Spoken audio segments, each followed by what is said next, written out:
जुलाई 1999। हिमालय की बर्फीली चोटियों पर गोलियों की आवाज गूंज रही थी। हवा इतनी ठंडी थी कि सांस लेना भी मुश्किल था, लेकिन उन पहाड़ों पर खड़े भारतीय सैनिकों के इरादे बर्फ से भी ज्यादा मजबूत थे। दुनिया की सबसे ऊंची और सबसे कठिन युद्ध भूमियों में से एक पर एक ऐसा युद्ध लड़ा जा रहा था जो आने वाले वर्षों तक भारत के इतिहास में साहस, बलिदान और विजय की मिसाल बनने वाला था। ये कहानी है कारगिल युद्ध की। स्वागत है आपके अपने चैनल कहानियों के भंडार में, जहां कहानियां सिर्फ सुनाई नहीं जाती, महसूस की जाती हैं।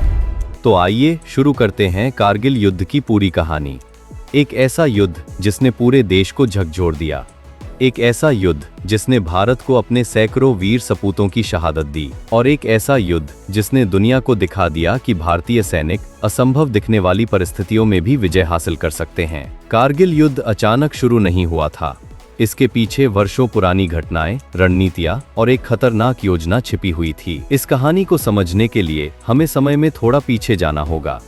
साल 1971, भारत और पाकिस्तान के बीच युद्ध हुआ।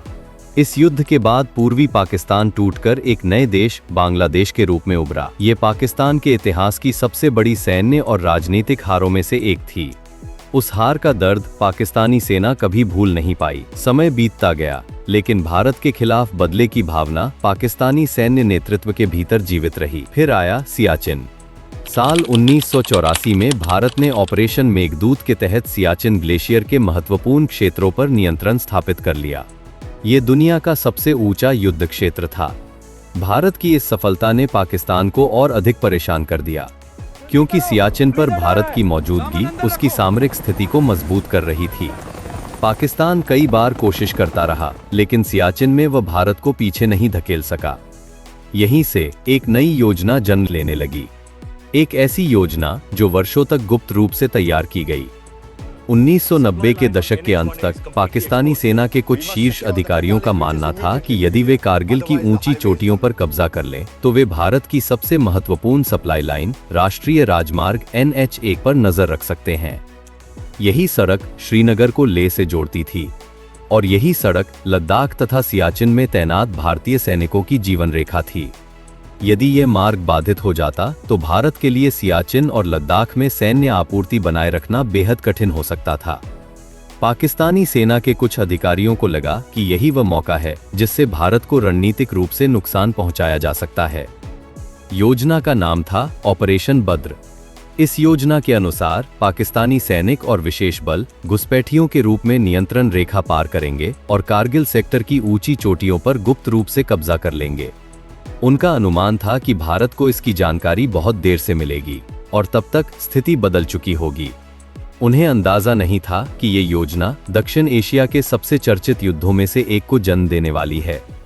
उन्हें अंदाजा नहीं था कि जिन पहाड़ों पर वे कब्जा करने जा रहे हैं, वही पहाड़ भारतीय सेना की अदम्य वीरता के गवाह बनने वाले हैं।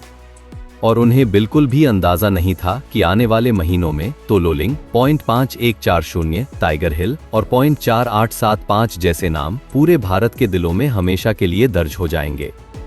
मई 1999, कारगिल की बर्फीली वादियों में एक स्थानीय चरवाहा कुछ ऐसा देखने वाला था जो पूरे युद्ध का पहला संकेत बनने जा रहा था। और वहीं से शुरू होने वाली थी कारगिल युद्ध की असली कहानी। मई 1999, कारगिल की बर्फ से ढकी पहाड़ियों पर सब कुछ सामान्य दिखाई दे रहा था। सर्दियां अभी पूरी तरह खत्म नहीं हुई थीं। ऊंची चोटियों पर अब भी मोटी बर्फ जमी हुई थी, और इसी वजह से कई अग्रिम चौकियां अस्थायी रूप से खाली थीं। ये हर साल होने वाली सामान्य सैन्य प्रक्रिया थी। इस बार कुछ अलग था, कुछ ऐसा जिसे किसी ने नहीं देखा था। 3 मई 1999, कारगिल के बटालिक क्षेत्र में रहने वाले एक स्थानीय चरवाहे ताशी नामग्याल अपनी याकों की तलाश में पहाड़ों पर निकले हुए थे। तभी उनकी नजर दूर पहाड़ियों ढलानों पर कुछ अजीब हरकतों पर पड़ी। उन्हें कुछ ऐसे लोग दिखाई दिए जो उस इलाके के नहीं लग रहे थे। वे हथियारों से लैस थे और पहाड़ों पर गुप्त रूप से बंकर बना रहे थे। पहले तो ताशी को लगा कि शायद ये कोई सामान्य गतिविधि होगी, लेकिन जितना उन्होंने ध्यान से देखा, उतना ही उन्हें शक होता गया। आखिरकार उन्होंने भारतीय सेना को इसकी सूचना दे दी। उस समय किसी को अंदाजा नहीं था कि यह सूचना आने वाले युद्ध का पहला संकेत साबित होगी। भारतीय सेना ने तुरंत इलाके की जांच शुरू की। शुरुआत में यह माना गया कि शायद कुछ आतंकवादी नियंत्रण रेखा पार करके घुस आए हैं। ऐसी घटनाएं पहले भी हो चुकी थीं। जल्द ही स्थिति कहीं अधिक गंभीर दिखाई देने लगी। 5 मई 1999 भारतीय सेना ने एक गश्ती दल भेजा। इस दल का नेतृत्व कर रहे थे युवा अधिकारी लेफ्टिनेंट सौरभ कालिया। सिर्फ 22 वर्ष की उम्र, जुनून से भरे हुए, देश सेवा का सपना लेकर सेना में आए एक युवा अधिकारी। उनके साथ 5 बहादुर सैनिक भी थे। मिशन साफ था, पहाड़ों पर दिखाई देने वाली संदिग्ध गतिविधियों की जांच करना। जैसे जैसे उनकी टीम आगे बढ़ी, खतरा बढ़ता गया और फिर अचानक उनका संपर्क टूट गया। मुख्यालय ने बार बार संपर्क करने की कोशिश की। लेफ्टिनेंट कोई जवाब नहीं मिला। कई दिनों तक उनकी कोई खबर नहीं मिली। बाद में जो सच सामने आया उसने पूरे देश को झकझोर दिया। लेफ्टिनेंट सौरभ कालिया और उनके साथियों को पाकिस्तानी सैनिकों ने पकड़ लिया था। उनके साथ अमानवीय व्यवहार किया गया और कई दिनों की यातना के बाद उन्हें मार दिया गया। जब उनके शव भारत को लौटाए गए तो पूरा देश स्तब्ध रह गया। ये सिर्फ एक सैन्य घटना नहीं थी, यह एक चेतावनी थी, एक संकेत कि सीमा पर कुछ बहुत बड़ा हो चुका है। अब भारतीय सेना ने बड़े पैमाने पर टोही अभियान शुरू किए। जैसे जैसे जानकारी जुटाई गई, एक चौंकाने वाली तस्वीर सामने आने लगी। घुसपैठिए केवल आतंकवादी नहीं थे, वे अच्छी तरह प्रशिक्षित सैनिक थे। उनके पास भारी हथियार थे, मोर्टार थे, मशीन गनें थीं और वे ऊंची पहाड़ियों पर मजबूत बंकरों में बैठे हुए थे। धीरे धीरे स्पष्ट हो गया कि ये कोई छोटी घुसपैठ नहीं है, ये एक सुविचारित सैन्य अभियान था। भारतीय सेना ने हवाई निगरानी शुरू की। विभिन्न सेक्टरों से रिपोर्ट आने लगीं। द्रास, बटालिक, मुश्को और काकसर, लगभग हर महत्वपूर्ण क्षेत्र में दुश्मन मौजूद था। सबसे बड़ी चिंता ये थी कि दुश्मन ऊंचाई पर बैठा था और भारतीय सैनिक नीचे घाटियों में थे। युद्ध के नियमों के अनुसार ऊंचाई पर बैठा सैनिक हमेशा रणनीतिक लाभ में होता है, यानी दुश्मन ऊपर से हमला कर सकता था, जबकि भारतीय सैनिकों को सीधी चढ़ाई करते हुए लड़ना पड़ता। ये बेहद कठिन और खतरनाक स्थिति थी। अब तक भारतीय सेना को ये समझ आ चुका था कि ये सामान्य घुसपैठ नहीं है, ये पाकिस्तान की एक सुनियोजित सैन्य कार्रवाई है। लेकिन सवाल था, अब क्या किया जाए? क्या सीमित कार्रवाई की जाए या फिर पूरे सैन्य अभियान की तैयारी? नई दिल्ली में बैठकों का दौर शुरू हो चुका था। सेना मुख्यालय लगातार स्थिति का आकलन कर रहा था और इसी दौरान भारत ने एक ऐसा निर्णय लिया जो युद्ध की दिशा तय करने वाला था। एक विशाल सैन्य अभियान, एक ऐसा अभियान जो इतिहास में दर्ज होने वाला था। ऑपरेशन विजय। भारत अब अपनी धरती का एक एक इंच वापस लेने के लिए तैयार था और जल्द ही हजारों भारतीय सैनिक कारगिल की बर्फीली चोटियों की ओर बढ़ने वाले थे, एक ऐसे युद्ध की तरफ जहां जीत की कीमत खून से चुकाई जानी थी। मई 1999। अब तस्वीर पूरी तरह साफ हो चुकी थी। कारगिल की बर्फीली चोटियों पर बैठे लोग कोई साधारण घुसपैठिए नहीं थे, वे पाकिस्तानी सेना के नियमित सैनिक थे, विशेष रूप से नॉर्दर्न लाइट इन्फेंट्री के जवान। उन्होंने नियंत्रण रेखा पार करके भारतीय क्षेत्र की कई रणनीतिक चोटियों पर कब्जा कर लिया था। उनका लक्ष्य था श्रीनगर लेह राजमार्ग को खतरे में डालना, भारत की सप्लाई लाइन को काटना और सियाचिन क्षेत्र में भारतीय सेना की स्थिति को कमजोर करना। अब भारत चुप बैठने वाला नहीं था। नई दिल्ली में लगातार उच्च स्तरीय बैठकें चल रही थीं। प्रधानमंत्री, रक्षा मंत्रालय और सेना के वरिष्ठ अधिकारी हर घंटे स्थिति का आकलन कर रहे थे। एक निर्णय लिया गया, दुश्मन को भारतीय भूमि से बाहर फेंकना होगा, हर कीमत पर। और इसी के साथ शुरू हुआ ऑपरेशन विजय, भारत का विशाल सैन्य अभियान। हजारों सैनिकों को तुरंत कारगिल सेक्टर की ओर भेजा गया। देश के विभिन्न हिस्सों से यूनिट्स बुलाई गईं। Rajputana rifles, grenadiers, Jat regiment, Naga regiment, Gorkha rifles, Sikh regiment और अनेक अन्य इकाइयां। कुछ ही दिनों में कारगिल का इलाका भारतीय सेना की गतिविधियों से भर गया। चुनौती बेहद कठिन थी। दुश्मन ऊंचाई पर बैठा था, 15,000 से 18,000 फीट की ऊंचाई, पतली हवा, कड़ाके की ठंड, सीधी खड़ी चट्टानें और ऊपर से लगातार गोलाबारी। भारतीय सैनिकों को नीचे घाटियों से चढ़ाई करनी थी। रात के अंधेरे में बर्फीले पहाड़ों पर पीठ पर हथियार और गोला बारूद लेकर युद्ध का हर कदम मौत के साए में उठाया जा रहा था। इस बीच भारतीय सेना ने भारी तोपखाने का इस्तेमाल शुरू किया और तब युद्ध भूमि पर उतरी भारतीय सेना की सबसे घातक ताकतों में से एक 155 मिलीमीटर बोफोर्स तोप। पहाड़ों में गूंजती उसकी गर्जना कारगिल युद्ध की पहचान बन गई। दिन रात बोफोर्स दुश्मन की चौकियों पर आग बरसाने लगी। गोले पहाड़ों को चीरते हुए दुश्मन के बंकरों पर गिर रहे थे। कई पाकिस्तानी ठिकाने तबाह होने लगे, लेकिन लड़ाई अभी लंबी थी। क्योंकि दुश्मन अभी भी ऊंचाई पर मजबूती से जमा हुआ था। स्थिति को देखते हुए भारत ने एक और बड़ा फैसला लिया। 26 मई 1999 भारतीय वायुसेना को अभियान में शामिल किया गया और शुरू हुआ ऑपरेशन सफेद सागर। ये युद्ध का वह क्षण था जब कारगिल संघर्ष पूरी तरह से एक बड़े सैन्य अभियान में बदल गया। भारतीय लड़ाकू विमान उड़ान भरने लगे। MiG-21, MiG-23, MiG-27 और बाद में मिराज 2000।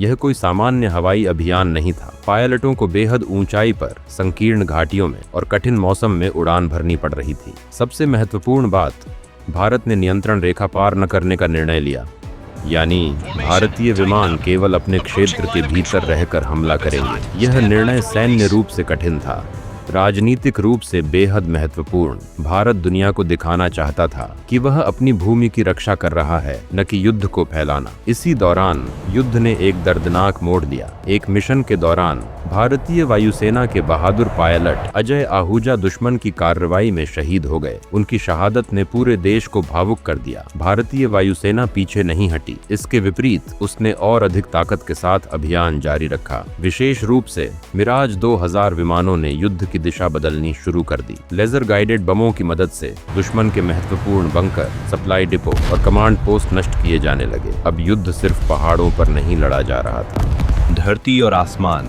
दोनों से हमला हो रहा था। और तभी एक तीसरी शक्ति भी सक्रिय हुई। भारतीय नौसेना। अरब सागर में शुरू हुआ ऑपरेशन तलवार। भारतीय युद्धपोतों ने पाकिस्तान के समुद्री मार्गों पर दबाव बनाना शुरू कर दिया। कराची बंदरगाह पर खतरे की स्थिति पैदा हो गई। यदि युद्ध और बढ़ता तो पाकिस्तान की समुद्री आपूर्ति बुरी तरह प्रभावित हो सकती थी। अब भारत की थल सेना, वायुसेना और नौसेना तीनों एक साथ सक्रिय थीं। दूसरी तरफ पाकिस्तान को उम्मीद थी कि भारत दबाव में आ जाएगा, लेकिन हुआ उल्टा। भारत पहले से कहीं अधिक संगठित होकर लड़ रहा था। अब समय आ गया था उन पहाड़ियों को वापस लेने का जिन पर दुश्मन बैठा हुआ था। और सबसे पहले सबकी नजरें टिकने वाली थीं एक ऐसी चोटी पर जो आने वाले दिनों में कारगिल युद्ध का पहला बड़ा रणक्षेत्र बनने वाली थी। तोलोलिंग, एक ऐसा नाम जो जल्द ही भारतीय सेना की वीरता का प्रतीक बनने वाला था और वहाँ इतिहास लिखा जाने वाला था। जून 1999। कारगिल युद्ध अब पूरी तरह भड़क चुका था। भारतीय सेना लगातार आगे बढ़ रही थी। एक समस्या अभी भी सामने खड़ी थी, एक ऐसी चोटी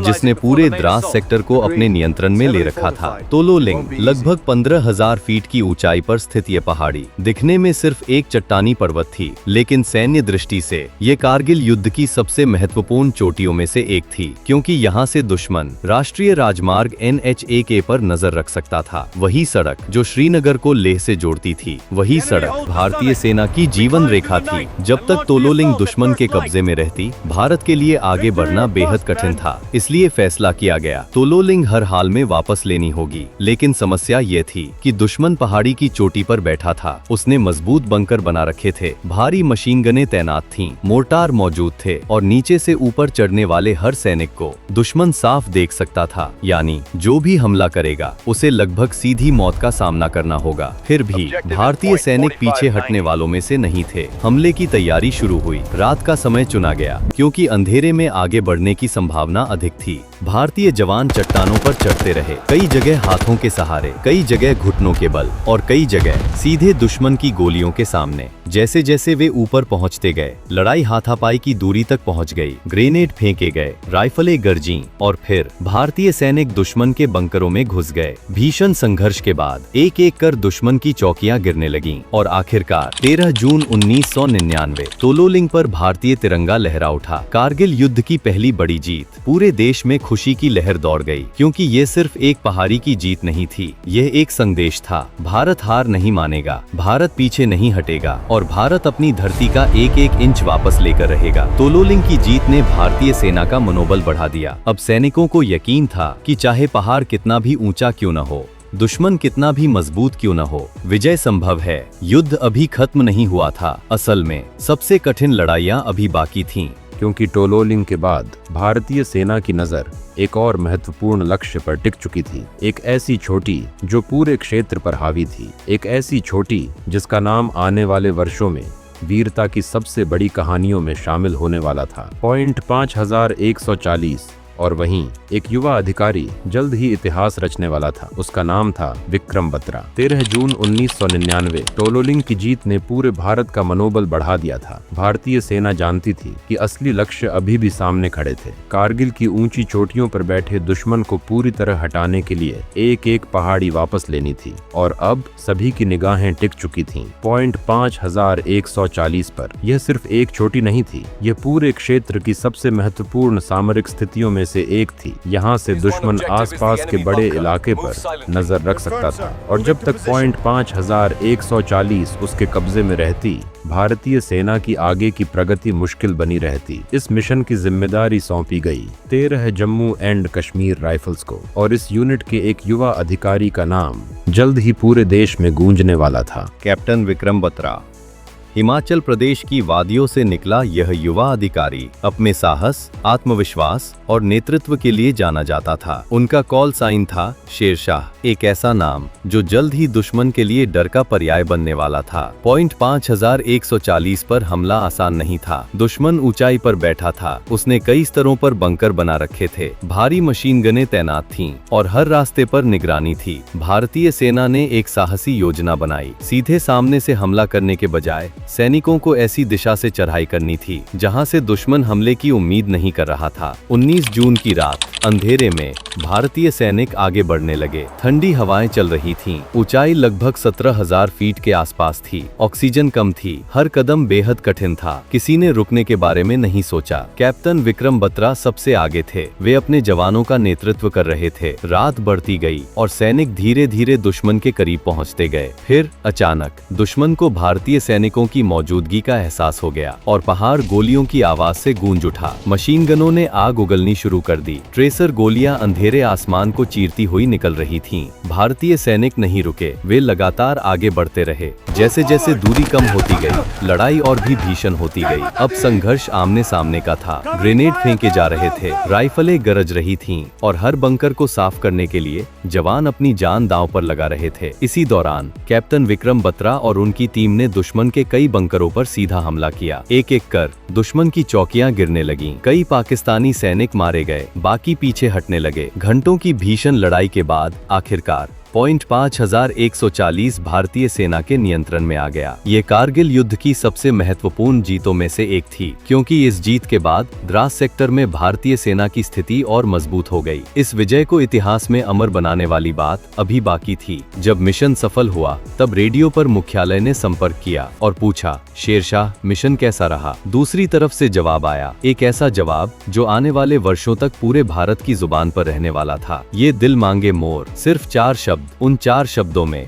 एक सैनिक का आत्मविश्वास, एक योद्धा की भावना और पूरे भारत का जज्बा समाया हुआ था। उस दिन के बाद कैप्टन विक्रम बत्रा पूरे देश के नायक बन गए। उनके लिए युद्ध अभी खत्म नहीं हुआ था। असल में उनकी सबसे बड़ी परीक्षा अभी बाकी थी, क्योंकि आगे खड़ी थी कारगिल युद्ध की सबसे प्रसिद्ध, सबसे कठिन और सबसे निर्णायक लड़ाई। एक ऐसी चोटी जिसका नाम सुनते ही आज भी कारगिल युद्ध याद आ जाता है। टाइगर हिल, दुश्मन की सबसे मजबूत स्थितियों में से एक ऐसा किला जो आसमान को छूता हुआ प्रतीत होता था और उसे जीतना लगभग असंभव माना जा रहा था। लेकिन भारतीय सैनिक असंभव शब्द पर विश्वास नहीं करते थे। अब पूरी दुनिया की नजरें टाइगर हिल पर टिकने वाली थीं और वहीं लिखा जाने वाला था कारगिल युद्ध का सबसे गौरवशाली अध्याय। जून 1999 का अंतिम सप्ताह, कारगिल की पहाड़ियों पर युद्ध लगातार जारी था। तोलोलिंग जीत लिया गया था। पॉइंट 5140 पर तिरंगा लहरा चुका था। भारतीय सेना धीरे धीरे आगे बढ़ रही थी। अभी भी एक ऐसी चोटी दुश्मन के कब्जे में थी जो पूरे युद्ध की दिशा बदल सकती थी। टाइगर हिल, लगभग 16,700 फीट की ऊंचाई पर स्थित ये विशाल पर्वत द्रास सेक्टर पर हावी था। इसकी चोटी से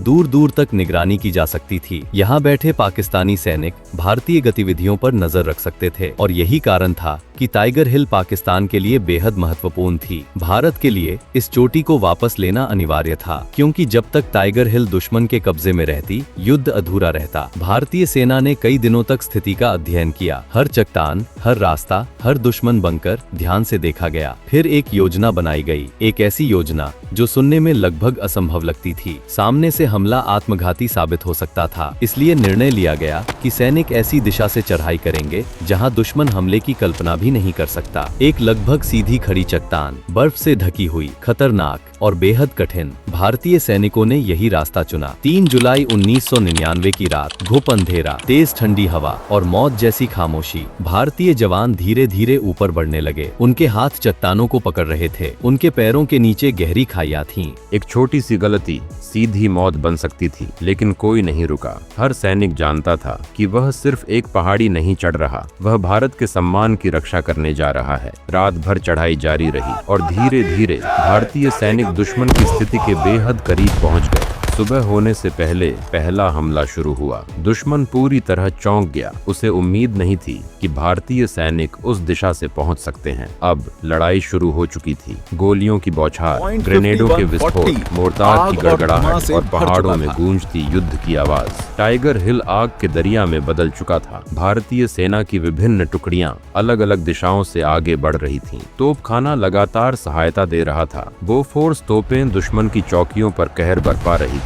भारतीय वायुसेना भी महत्वपूर्ण लक्ष्यों को निशाना बना रही थी, लेकिन अंतिम जीत उन्हीं सैनिकों को हासिल करनी थी जो चोटी पर लड़ रहे थे। घंटों तक संघर्ष जारी रहा। हर बंकर के लिए लड़ाई, हर चट्टान के लिए संघर्ष, हर मीटर जमीन के लिए बलिदान। भारतीय सैनिक एक एक करके दुश्मन की चौकियां साफ करते गए। दुश्मन ने भी कड़ा प्रतिरोध किया। अब उसका मनोबल टूटने लगा था। भारतीय सैनिक रुकने वाले नहीं थे। और फिर 4 जुलाई 1999 वो क्षण आया जिसका पूरा देश इंतजार कर रहा था। भारतीय सैनिक टाइगर हिल की चोटी पर पहुंच चुके थे। भीषण संघर्ष के बाद दुश्मन को पीछे धकेल दिया गया और फिर हिमालय की उस ऊंची चोटी पर भारतीय तिरंगा लहरा उठा। टाइगर हिल जीत लिया गया था। पूरे देश में खुशी की लहर दौड़ गई। समाचार चैनलों पर सिर्फ एक खबर थी, भारत ने टाइगर हिल वापस ले लिया है। ये सिर्फ एक सैन्य जीत नहीं थी, ये पूरे युद्ध का मनोवैज्ञानिक मोड़ था। अब दुनिया समझ चुकी थी कि भारत अपनी भूमि वापस लेकर रहेगा, किसी भी कीमत पर। टाइगर हिल की जीत के बाद पाकिस्तानी सेना पर दबाव बढ़ने लगा। उनकी कई महत्वपूर्ण स्थितियां खतरे में आ गईं और दूसरी तरफ भारतीय सेना का आत्मविश्वास पहले से कहीं अधिक मजबूत हो चुका था। युद्ध अभी समाप्त नहीं हुआ था। कुछ सबसे कठिन लड़ाइयां अभी बाकी थीं। विशेष रूप से पॉइंट 4875, एक ऐसी चोटी जहां एक युवा अधिकारी अपने साथियों को बचाते हुए इतिहास में अमर होने वाला था। वो अधिकारी था विक्रम बत्रा। और पॉइंट 4875 की लड़ाई कारगिल युद्ध की सबसे भावनात्मक और वीरतापूर्ण कहानियों में से एक बनने वाली थी। जुलाई 1999 टाइगर हिल पर तिरंगा लहरा चुका था। कारगिल युद्ध का रुख अब भारत के पक्ष में मुड़ चुका था, लेकिन दुश्मन अभी पूरी तरह पीछे नहीं हटा था। कुछ महत्वपूर्ण चोटियां अब भी उसके कब्जे में थीं और उनमें सबसे खतरनाक थी पॉइंट 4875। द्रास सेक्टर की ये ऊंची चोटी रणनीतिक रूप से बेहद महत्वपूर्ण थी। यहाँ से दुश्मन आसपास के क्षेत्र पर नियंत्रण बनाए रख सकता था। भारतीय सेना जानती थी कि यदि युद्ध को निर्णायक रूप से जीतना है तो पॉइंट 4875 को हर हाल में मुक्त कराना होगा। लेकिन ये मिशन आसान नहीं था। दुश्मन मजबूत बंकरों में बैठा था, ऊंचाई का लाभ उसके पास था और हर रास्ते पर मशीन गनों की निगरानी थी। इसके बावजूद भारतीय सैनिक आगे बढ़े, क्योंकि उनके लिए ये सिर्फ एक सैन्य अभियान नहीं था, ये राष्ट्र की प्रतिष्ठा का प्रश्न था। इसी लड़ाई के दौरान एक नाम इतिहास में अमर होने वाला था, कैप्टन विक्रम बत्रा। पॉइंट 5140 की विजय के बाद वे पहले ही पूरे देश के नायक बन चुके थे, लेकिन अब उनके सामने जीवन की सबसे कठिन लड़ाई थी। 7 जुलाई 1999 भारतीय सेना पॉइंट 4875 की ओर बढ़ रही थी। लड़ाई बेहद भीषण थी, हर तरफ गोलियां चल रही थीं। दुश्मन लगातार हमला कर रहा था। इसी दौरान एक भारतीय अधिकारी गंभीर खतरे में फंस गया। स्थिति अत्यंत जोखिमपूर्ण थी। कैप्टन विक्रम बत्रा ने बिना एक पल सोचे अपने साथी को बचाने का निर्णय लिया। उन्होंने कहा, तू पीछे हट जा,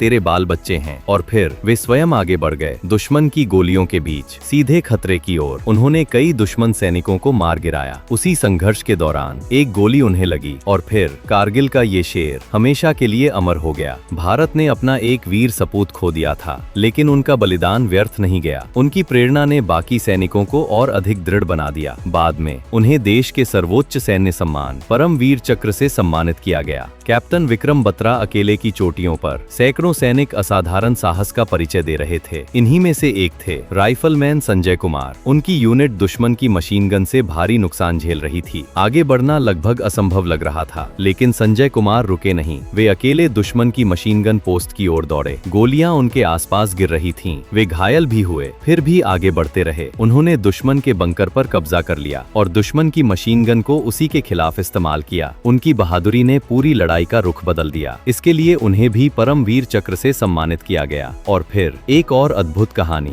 ग्रेनेडियर योगेंद्र सिंह यादव। टाइगर हिल अभियान के दौरान उनकी टुकड़ी को खड़ी चट्टानों पर चढ़ना था। दुश्मन लगातार गोलीबारी कर रहा था। युद्ध के दौरान योगेंद्र सिंह यादव को कई गोलियां लगीं, लेकिन उन्होंने हार नहीं मानी। गंभीर रूप से घायल होने के बावजूद वे आगे बढ़ते रहे। उन्होंने अपने साथियों को दुश्मन की स्थिति की जानकारी दी, जिससे हमला सफल हो सका। उनका साहस मानव इच्छा शक्ति की अद्भुत मिसाल बन गया। उन्हें भी परमवीर चक्र से सम्मानित किया गया। कारगिल युद्ध अब अपने अंतिम चरण में पहुंच चुका था। भारतीय सेना लगातार आगे बढ़ रही थी। एक एक कर दुश्मन की चौकियां गिर रही थीं और दूसरी तरफ पाकिस्तान पर अंतर्राष्ट्रीय दबाव बढ़ता जा रहा था। दुनिया अब समझ चुकी थी कि नियंत्रण रेखा पार करके घुसपैठ की गई थी। भारत की स्थिति मजबूत होती जा रही थी, जबकि पाकिस्तान कूटनीतिक रूप से अलग अलग पड़ने लगा था। अंतिम अध्याय अभी बाकी था। युद्ध सिर्फ पहाड़ों पर नहीं लड़ा जाता, कई बार उसका फैसला दुनिया की राजधानियों में भी होता है। अब शुरू होने वाली थी कूटनीति की लड़ाई। वॉशिंगटन, इस्लामाबाद, नई दिल्ली और पूरी दुनिया की निगाहें कारगिल पर टिक चुकी थीं।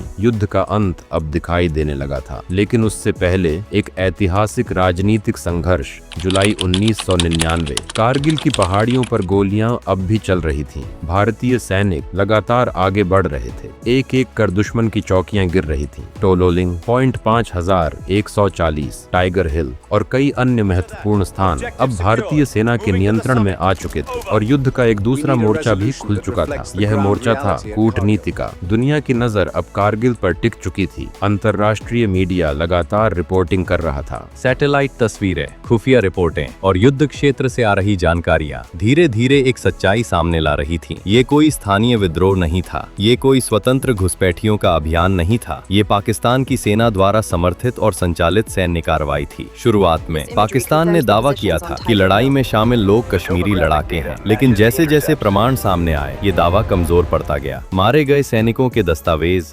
संचार रिकॉर्ड और विभिन्न खुफिया सूचनाओं ने स्पष्ट कर दिया कि पाकिस्तान की नियमित सेना इसमें शामिल थी। अब पाकिस्तान पर अंतर्राष्ट्रीय दबाव बढ़ने लगा। दूसरी ओर भारत ने एक महत्वपूर्ण रणनीतिक निर्णय लिया था। भारतीय सेना ने नियंत्रण रेखा पार नहीं की। भारतीय वायुसेना ने भी अपने हमले भारतीय सीमा के भीतर रखे। इस निर्णय ने दुनिया को एक स्पष्ट संदेश दिया। भारत अपनी भूमि वापस लेने के लिए लड़ रहा था। वो युद्ध को फैलाना नहीं चाहता था। यही कारण था कि अधिकांश प्रमुख देशों का समर्थन भारत की स्थिति के साथ दिखाई देने लगा। इस बीच युद्ध भूमि से आने वाली खबरें पाकिस्तान के लिए चिंताजनक थीं। भारतीय सेना लगातार आगे बढ़ रही थी। कई महत्वपूर्ण चोटियां वापस ली जा चुकी थीं और यदि यही स्थिति जारी रहती तो पाकिस्तान को और भी बड़े नुकसान का सामना करना पड़ सकता था। उधर पाकिस्तान के प्रधानमंत्री नवाज शरीफ भी बढ़ते दबाव का सामना कर रहे थे। देश के भीतर चिंता बढ़ रही थी। अंतर्राष्ट्रीय स्तर पर आलोचना हो रही थी और युद्ध क्षेत्र में हालात बिगड़ते जा रहे थे। ऐसे समय में एक महत्वपूर्ण मुलाकात की तैयारी हुई। 4 जुलाई 1999, अमेरिका का स्वतंत्रता दिवस। उसी दिन वॉशिंगटन में एक और महत्वपूर्ण घटना होने वाली थी। पाकिस्तान के प्रधानमंत्री नवाज शरीफ अमेरिकी राष्ट्रपति बिल क्लिंटन से मिलने पहुंचे। ये बैठक इतिहास में दर्ज हो गई, क्योंकि यहीं कारगिल युद्ध के अंत की दिशा तय होने लगी। बैठक के दौरान अमेरिका ने स्पष्ट संकेत दिया कि नियंत्रण रेखा का सम्मान किया जाना चाहिए और घुसपैठ करने वाली सेनाओं को पीछे हटना होगा। पाकिस्तान को उम्मीद थी कि उसे अंतर्राष्ट्रीय समर्थन मिलेगा, लेकिन परिस्थितियां अलग थीं। दुनिया का बड़ा हिस्सा भारत की स्थिति को अधिक उचित मान रहा था। अब पाकिस्तान के सामने विकल्प सीमित होते जा रहे थे। युद्ध जारी रखने का मतलब और अधिक सैन्य नुकसान, और अधिक अंतर्राष्ट्रीय अलगाव और संभवतः स्थिति का और गंभीर हो जाना। अंततः पीछे हटने का निर्णय लिया गया। पाकिस्तानी सैनिकों को वापस बुलाने की प्रक्रिया शुरू हुई, लेकिन युद्ध अभी पूरी तरह समाप्त नहीं हुआ था। कारगिल की ऊंची चोटियों पर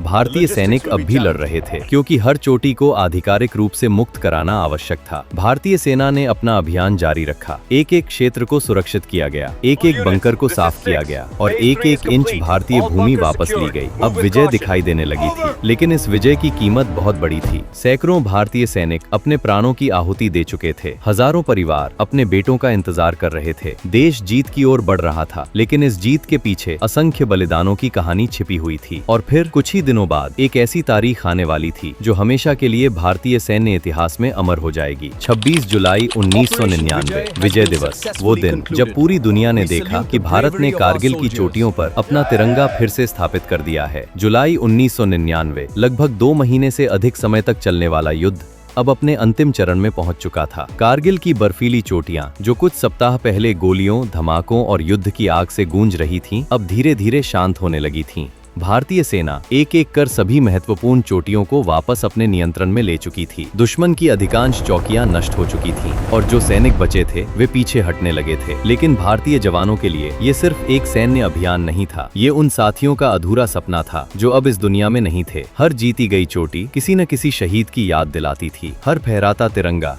किसी माँ के बलिदान की कहानी कहता था और हर विजय किसी सैनिक के अंतिम कदम की गवाही देती थी। 26 जुलाई 1999, वो दिन जिसका पूरा देश इंतजार कर रहा था। भारतीय सेना ने आधिकारिक रूप से घोषणा की कि कारगिल क्षेत्र से दुश्मन को खदेड़ दिया गया है। भारतीय भूमि का हर महत्वपूर्ण हिस्सा फिर से भारत के नियंत्रण में है। ऑपरेशन विजय सफल हो चुका था। देश भर में खुशी की लहर दौड़ गई, लोग सड़कों पर निकल आए, तिरंगे लहराए गए, देशभक्ति के नारे गूंजने लगे। लेकिन इस उत्सव के बीच एक गहरी भावनात्मक खामोशी भी थी, क्योंकि इस जीत की कीमत बहुत बड़ी थी। कारगिल युद्ध में भारत ने अपने अनेक बहादुर सैनिक खो दिए। सैकड़ों जवान जो कुछ सप्ताह पहले अपने साथियों के साथ लड़ रहे थे, अब तिरंगे में लिपटकर घर लौट रहे थे। देश के अलग अलग हिस्सों में शहीदों की अंतिम यात्राएं निकाली जा रही थीं। हजारों लोग सड़कों पर खड़े होकर अपने वीरों को अंतिम सलाम दे रहे थे। कई परिवारों ने अपने बेटे खोए, कई बच्चों ने अपने पिता, कई बहनों ने अपने भाई और कई पत्नियों ने अपने जीवन साथी। लेकिन इन सभी के बीच एक भावना समान थी, गर्व, क्योंकि उनके प्रियजन देश की रक्षा करते हुए शहीद हुए थे। कारगिल युद्ध ने पूरे भारत को एक सूत्र में बांध दिया था। गांव,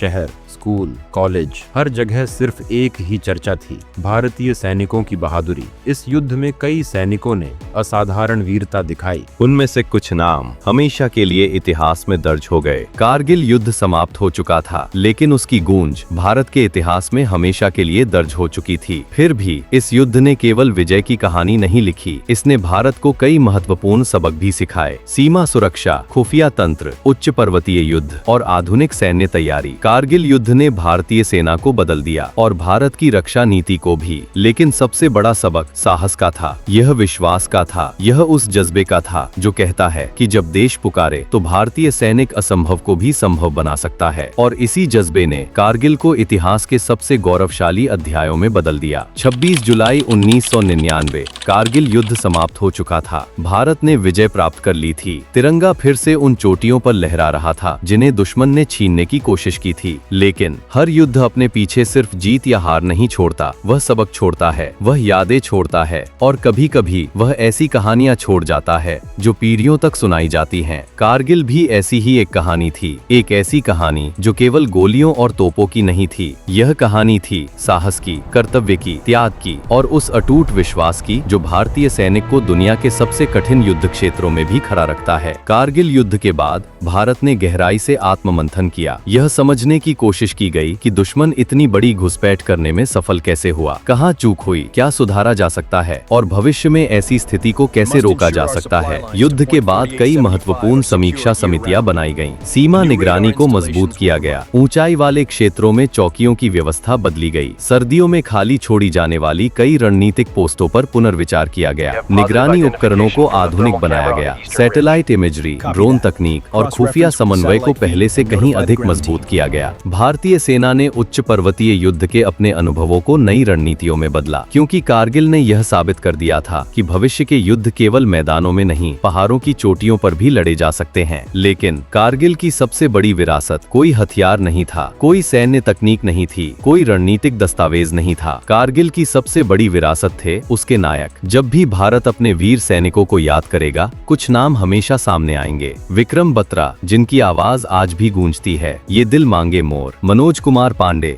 जिन्होंने अंतिम सांस तक लड़ना नहीं छोड़ा। योगेंद्र सिंह यादव, जिन्होंने असंभव लगने वाली परिस्थितियों में भी हार नहीं मानी। संजय कुमार, जिन्होंने अकेले दुश्मन के बंकरों पर धावा बोल दिया, और वे सैकड़ों अन्य वीर जिनके नाम शायद हर किसी को याद न हो, लेकिन जिनका बलिदान भारत कभी नहीं भूल सकता। आज जब कोई कारगिल जाता है तो वहाँ सिर्फ पहाड़ नहीं दिखाई देते, वहाँ इतिहास दिखाई देता है, वहाँ बलिदान दिखाई देता है, वहाँ वह मिट्टी दिखाई देती है जिसे बचाने के लिए जवानों ने अपना सब कुछ न्यौछावर कर दिया। कारगिल वॉर मेमोरियल में अंकित हर नाम एक कहानी है, एक परिवार की कहानी, एक सपने की कहानी, एक ऐसे सैनिक की कहानी जिसने अपने आज को हमारे कल के लिए समर्पित कर दिया। और शायद कारगिल हमें आज भी यही सिखाता है कि देश की सीमाएं सिर्फ नक्शों से सुरक्षित नहीं होती, वे सुरक्षित होती हैं उन सैनिकों से जो बर्फीली रातों में जागते हैं, जो दुश्मन की गोलियों के सामने खड़े होते हैं, जो अपने परिवार से दूर रहते हैं और जो आवश्यकता पड़ने पर अपने प्राणों का सर्वोच्च बलिदान देने से भी पीछे नहीं हटते। समय बीत जाएगा, पीढ़ियां बदल जाएंगी, इतिहास की किताबों में नए अध्याय जुड़ते रहेंगे, लेकिन कारगिल की चोटियों पर गूंजी वह वीरता कभी नहीं मिटेगी। वह हमेशा याद दिलाएगी कि कुछ जीतें सिर्फ युद्ध नहीं जीतती, वे पूरे राष्ट्र का आत्मविश्वास बना देती हैं। और कारगिल ऐसी ही एक जीत थी, एक ऐसी जीत जिसने भारत को गर्व से भर दिया, एक ऐसी जीत जिसने दुनिया को भारतीय सैनिक का साहस दिखा दिया, और एक ऐसी जीत जिसकी गूंज आज भी हिमालय की वादियों में सुनाई देती है। अगर आपको यह कहानी पसंद आई हो तो वीडियो को लाइक करें और अपने दोस्तों के साथ शेयर करें, ताकि हमारे वीर सैनिकों की गाथा हर भारतीय तक पहुंच सके। ऐसी ही सच्ची और रोमांचक ऐतिहासिक कहानियों के लिए हमारे चैनल कहानियों के भंडार को सब्सक्राइब करना न भूलें। जय हिंद।